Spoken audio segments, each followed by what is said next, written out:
ফ্রান্সের রাজধানী প্যারিসে প্রচন্ড গরমের কারণে রেড অ্যালার্ট জারি করা হয়েছে। ইউরোপ জুড়ে বাড়ছে দাবদাহ।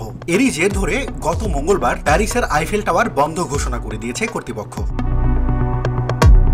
ফ্রান্সের আবহাওয়া বিভাগ জানিয়েছে দেশটির 16টি অঞ্চলে দাবদাহের সর্বোচ্চ সতর্কতা জারি করা হয়েছে, যার মধ্যে পড়েছে দক্ষিণ ফ্রান্স এবং পূর্ব ফ্রান্সের বিস্তীর্ণ এলাকা। এই অঞ্চলের তাপমাত্রা এতটাই বৃদ্ধি পেয়েছে যে জনস্বাস্থ্যের জন্য মারাত্মক হুমকি হয়ে দাঁড়িয়েছে।